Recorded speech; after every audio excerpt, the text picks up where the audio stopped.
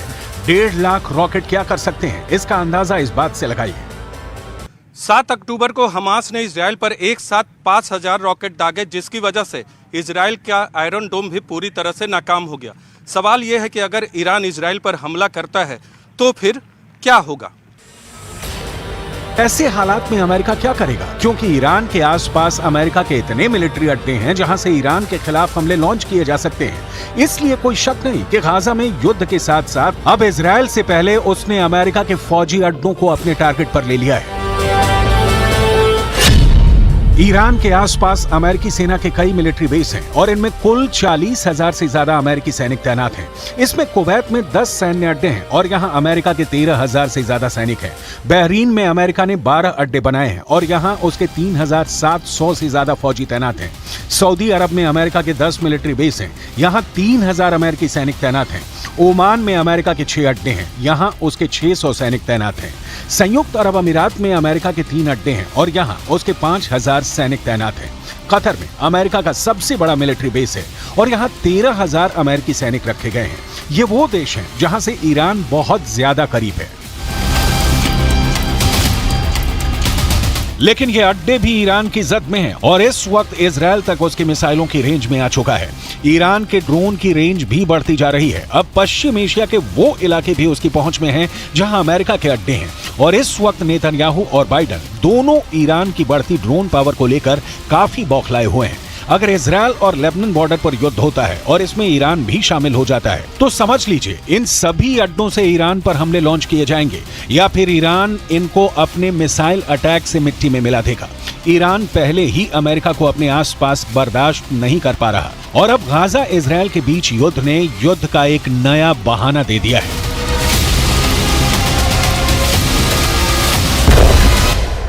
महाजंग के बीच अमेरिका के president Joe Biden Israel पहुंच रहे हैं, लेकिन इजरायल यात्रा से पहले जो बाइडेन की ट्विटर पोस्ट इंटरनेशनल हेडलाइन बन गई। बाइडेन का कहना है कि इस्लामोफोबिया नफरत से ही जुड़ा हुआ है, यहूदी विरोधी भावना नफरत से जुड़ी हुई है। सवाल यह है कि तेल अवीव पहुंचकर बाइडेन युद्ध को क्या और भड़काने वाले हैं या फिर युद्ध विराम करवाने वाले हैं, क्योंकि बाइडेन इजरायल के बाद जॉर्डन जाने वाले हैं, जहां वो मिस्र और फिलिस्तीन के राष्ट्रपतियों से भी मुलाकात करेंगे।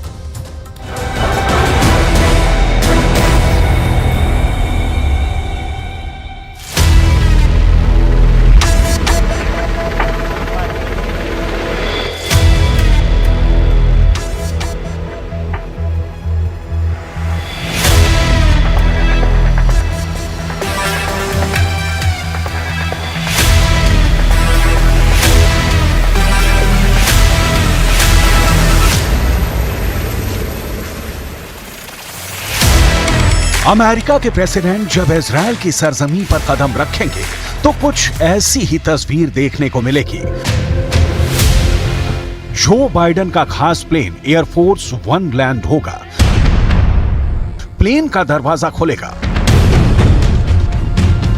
और मुस्कुराते हाथ हिलाते कुछ ऐसे ही डग भरते बाइडेन प्लेन की सीढ़ियों से नीचे उतरेंगे।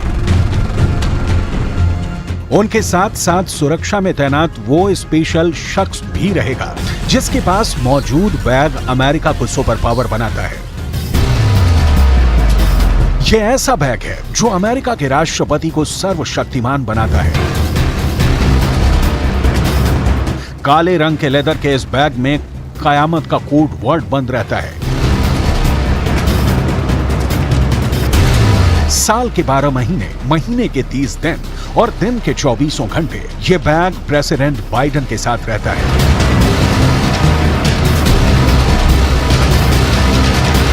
क्योंकि इस बैग में अमेरिका के सभी परमाणु बमों का बटन रहता है।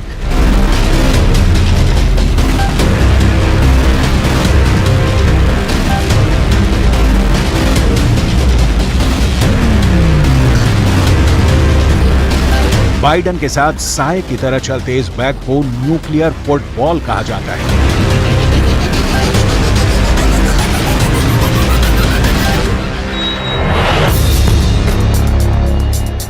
एक ऐसा फुटबॉल जो चंद मिनटों में अमेरिका के 6000 से भी ज्यादा एटम बम को पूरी दुनिया में तबाही मचाने के लिए लॉन्च कर सकता है।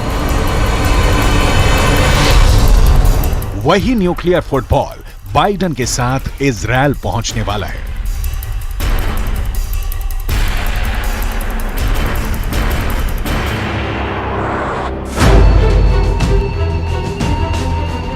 लेकिन परमाणु बम के बटन पर पहुंचने से पहले ही अमेरिका के 2 न्यूक्लियर एयरक्राफ्ट कैरियर इजरायल पहुंच गए हैं। अमेरिका के ये दोनों एयरक्राफ्ट कैरियर अभी भूमध्य सागर से इजरायल हमास युद्ध पर नजर बनाए हुए हैं।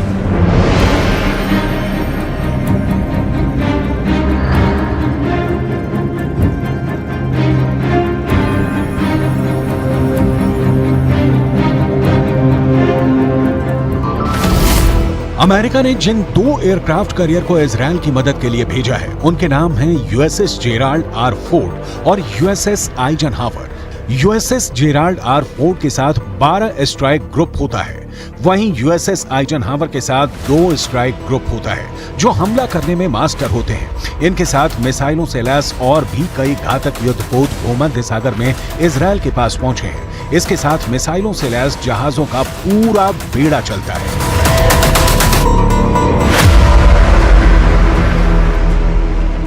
फिलिस्तीन के खिलाफ युद्ध में इजरायल की मदद करने के लिए अमेरिका का फोर्ड क्लास का कैरियर दुनिया का सबसे बड़ा एयरक्राफ्ट कैरियर है। इसके बारे में पूरी डिटेल देखिए, जानना बेहद जरूरी है क्योंकि जो हालात बने हुए हैं उसमें अब इजरायल को यही सबसे बड़ा कैरियर जो है महफूज करेगा, बचाएगा कैसे। आगे बढ़ते हैं पूरी डिटेल तफसील से। दरअसल इसे CVN-78 भी कहते हैं और इसके अलावा यह कैरियर 1 लाख टन का डिस्प्लेसमेंट जो है वो पैदा करता है। 1 लाख टन जो कि अपने आप में एक बड़ी संख्या है। यह वो ताकत है जिसका मुकाबला कोई नहीं कर सकता। और भारत का एयरक्राफ्ट कैरियर INS विक्रांत इससे आधे से भी कम का वजन यहां पर कहा जाएगा। हम डिटेल इसलिए बता रहे हैं क्योंकि आज जो हालात है उसमें यह एयरक्राफ्ट जो है बहुत ज्यादा मायने रखता है और यह एयरक्राफ्ट कैरियर न्यूक्लियर पावर से चलता है, यानी कि न्यूक्लियर पावर के जरिए इसकी पूरी ताकत यहां पर आती है, यानी इसकी रेंज अनलिमिटेड है, यानी दायरे में नहीं बंधी हुई है और ये दुनिया में कहीं भी पहुंच सकता है। अब रफ्तार भी आप जान लीजिए। दरअसल ये एयरक्राफ्ट कैरियर 56 किलोमीटर प्रति घंटे की बेहद तेज रफ्तार, वो रफ्तार जो कि समंदर में अपना आधिपत्य, अपनी ताकत जमा सकती है। ये कैरियर बहुत अच्छी रफ्तार इसकी यहां पर कही जाएगी, क्योंकि 56 किलोमीटर प्रति घंटे की रफ्तार अपने आप में बेहद तेज यहां पर हो जाती है। और इस कैरियर पर करीब 3000 नौसैनिक जो है वो तक तैनात किए जाते हैं। यानी दुश्मनों के लिए बहुत बड़ा टारगेट ये बन जाता है और बन सकता है, क्योंकि 3000 नौसैनिक का यहां पर होना अपने आप में महत्ताकत इसकी बताता है। आगे बढ़ते हैं आगे और इस डिटेल को बेहद गौर से देखिएगा। इस एयरक्राफ्ट कैरियर पर 90 विमान, सुनिए आप 90, ये संख्या बहुत ज्यादा बड़ी होती है, और हेलीकॉप्टर भी इसमें तैनात किए जा सकते हैं। यानी कि वो ताकत जिसका मुकाबला कोई नहीं कर सकता है, ये महामुकाबले के लिए पूरी तरह से तैनात और तैयार रहती है। आगे बढ़ेंगे तो 75 सिर्फ लड़ाकू विमान है। यानी कि जो लड़ाकू विमान आप यहां पर देख रहे हैं उनकी संख्या 75 है। अभी इस एयरक्राफ्ट कैरियर पर सुपर हॉर्नेट विमान तैनात है। सुपर हॉर्नेट और F-35 इसका तैनात होना अपने आप में बताता है कि किस तरह से F-35 स्टेल्थ फाइटर भी ये ऑपरेट कर सकते हैं, चला सकते हैं, और उनको पूरी तरह से तैनात करने की यहां पर तैयारी की जा रही है। तो ये है इसकी महाताकत।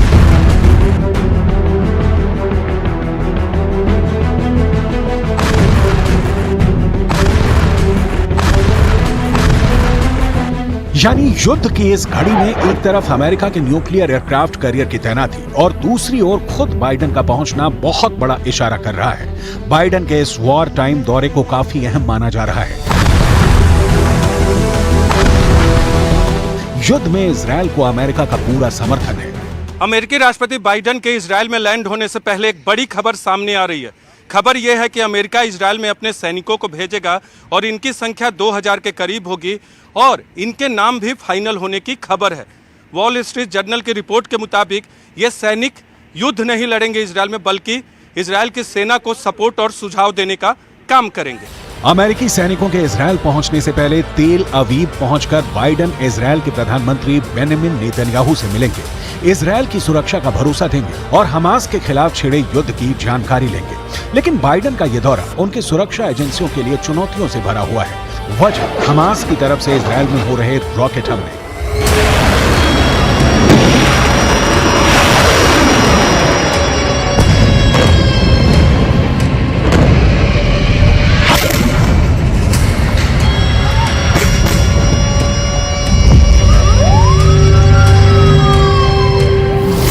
ऐसे में हो सकता है कि बाइडेन को तेल अवीव में बंकर में भी रहना पड़े। बंकर में ही बेंजामिन नेतन्याहू से बाइडेन की बातचीत हो, बंकर में ही मीटिंग कर बेंजामिन नेतन्याहू बाइडेन से अपनी मांगों को मनवाने की कोशिश कर सकते हैं। सवाल है, आखिर ऐसी आशंका क्यों जताई जा रही है कि इजरायल पहुंचने के बाद बाइडेन को बंकर में मीटिंग करनी पड़ सकती है? जवाब आपको सोमवार यानी 16 अक्टूबर को तेल अवीव में इजरायली संसद के शीत सत्र से पहले दिन के इस वीडियो को देखकर मिल जाएगा।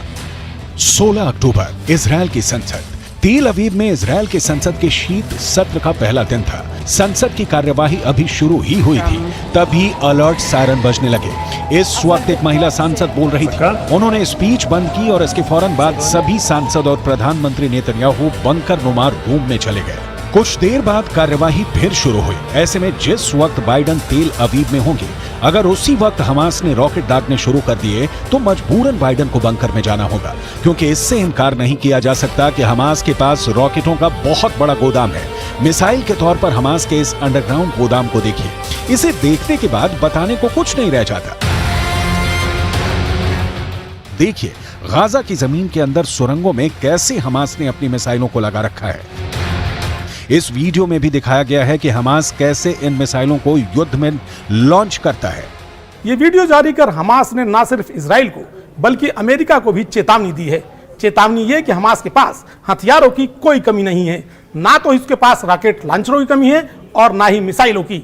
और सबसे बड़ी बात ये कि उसके निशाने पर केवल तेल अवीव ही नहीं, इजराइल का चप्पा चप्पा है, जहां कभी भी वो रॉकेट दाग कर तबाही मचा सकता है।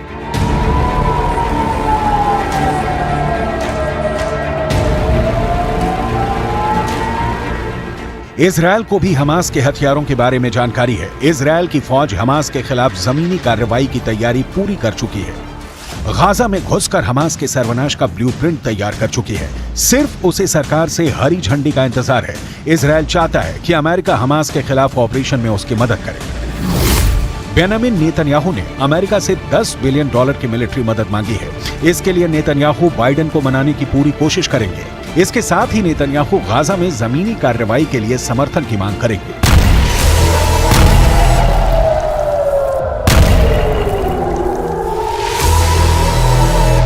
जमीनी कार्रवाई का सीधा मतलब है इजरायल की सेना गाजा बॉर्डर को पार करेगी, गाजा में घुसेगी।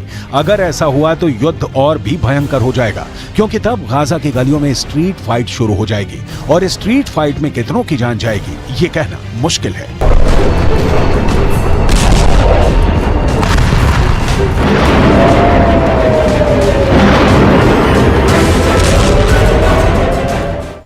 गाजा की हालत यह है कि अब लोग समंदर का खारा पानी पी रहे हैं। अस्पतालों में जनरेटर का ईंधन भी खत्म हो गया है। 24 घंटे में एक आदमी के पास खाने के लिए औसतन आधी रोटी महज बाकी है।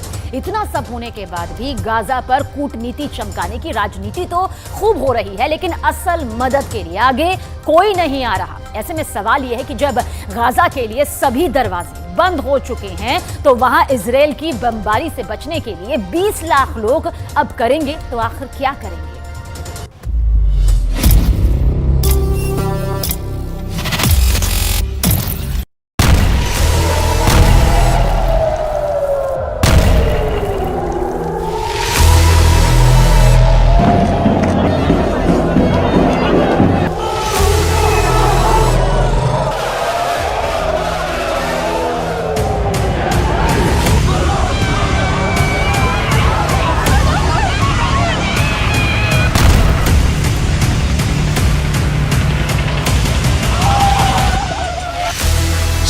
अक्टूबर को हमास ने जो किया उसका असर अमेरिका के अंदर भी नजर आ रहा है। ये तस्वीरें अमेरिका की है, जहां पर एक 6 साल के फिलिस्तीनी बच्चे का नमाजे जनाजा पढ़ा जा रहा है।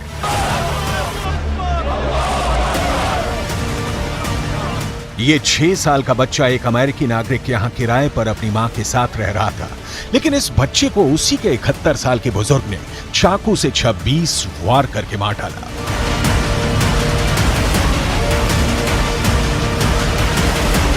इस बच्चे के परिवार वालों ने रोते हुए अमेरिका की सरकार से प्रार्थना की है कि जो युद्ध गाजा के अंदर चल रहा है उसको अमेरिका ना शिफ्ट किया जाए।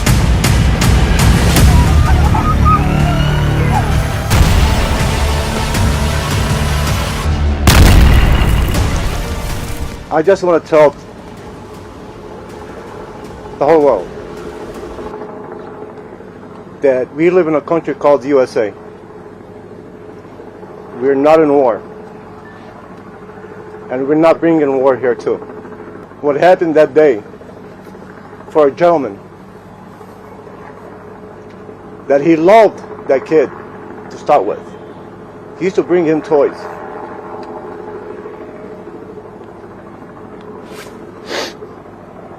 Now I want to ask anybody here, a 71-year-old man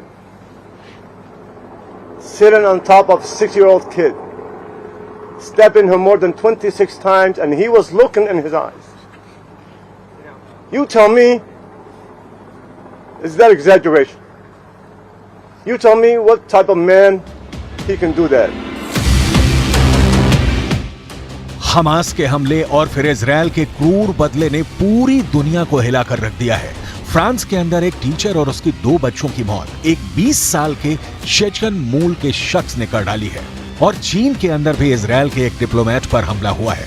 Egypt में भी 2 यहूदियों के आतंकी हमले में हत्या हुई है। हमास के नफरती तूफान ने पूरी दुनिया को धर्म युद्ध में झोंक दिया है और सबसे बुरा हाल गाजा का हो गया है।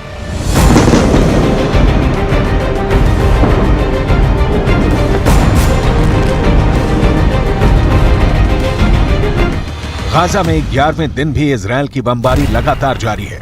ये तय तो हो गया है कि बुधवार को बाइडेन इजरायल पहुंच रहे हैं, लेकिन इसके बाद भी इजरायल ने हमले को रोकने के कोई संकेत अब तक नहीं दिए हैं। गाजा के खान यूनुस कैंप पर भी इजरायल ने रात भर बहुत जबरदस्त बमबारी की है। चीन के विदेश मंत्री वांग यी रूस के राष्ट्रपति पुतिन, अमेरिका के राष्ट्रपति बाइडेन, तुर्की के राष्ट्रपति अर्दोगान, कई बड़े नेता इजरायल से संयम बरतने की अपील कर चुके हैं, लेकिन नेतन्याहू का गुस्सा अब तक शांत नहीं हुआ है। अरबी भाषा में छपने वाले फिलिस्तीन के अखबारों में जो सूचनाएं छप रही हैं, वो दिल दहला देने वाली हैं।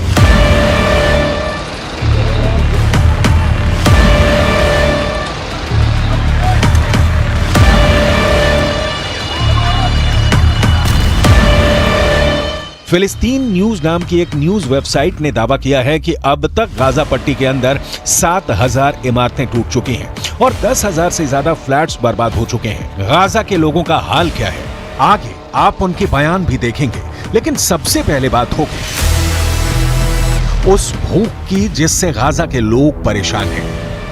गाजा भूखा है, गाजा प्यासा है और यहां पर सारे इंतजाम फेल होते जा रहे हैं। फिलिस्तीन न्यूज के मुताबिक इस वक्त गाजा के अंदर एक व्यक्ति को खाने के लिए 24 घंटे में सिर्फ आधी रोटी मिल रही है। इसके अलावा साथ में मांस का एक डिब्बा दिया जा रहा है। एक मांस का डिब्बा 10 लोगों के लिए है। बिजली खत्म होने की वजह से अब लोग कार की बैटरी और सोलर पैनल से ही अपना फोन चार्ज कर पा रहे हैं। गाजा में जनहानि ना हो, इसके लिए इजरायल ने इस योजना पर काम करना शुरू किया कि उत्तर गाजा के लोगों को दक्षिण गाजा जाना चाहिए। 10 लाख लोग उत्तर गाजा को खाली कर चुके हैं। ऐसे में अब किसी भी वक्त इजरायल की आर्मी विनाश लीला शुरू कर सकती है।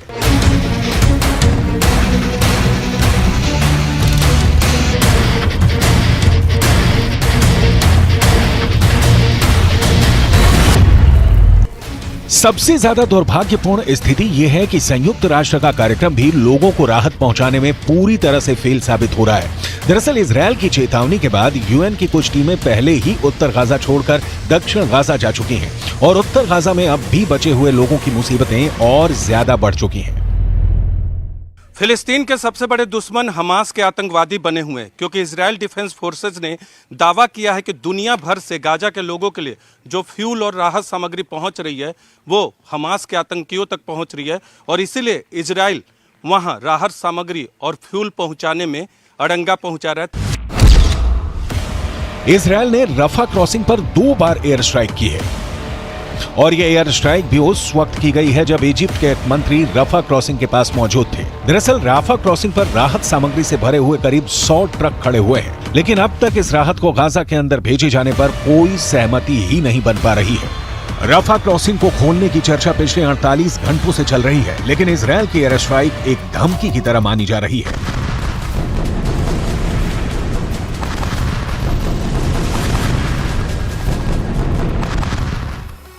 फिलिस्तीन न्यूज वेबसाइट ने यह समाचार छापा है कि गाजा के अंदर कई ऐसे मुस्लिम परिवार हैं जो कि दक्षिण गाजा नहीं जा रहे हैं और उत्तर गाजा पट्टी में ही मौत का सामना करने के लिए तैयार हैं। खान यूनुस के एक ऐसे ही परिवार को बमबारी झेलनी पड़ी है। इस परिवार के कई लोगों की मौत हो गई है। नमाज़े जनाजा पढ़ने के बाद इस हमले में मारे गए बच्चों को भी आखिरी अलविदा कह दिया गया।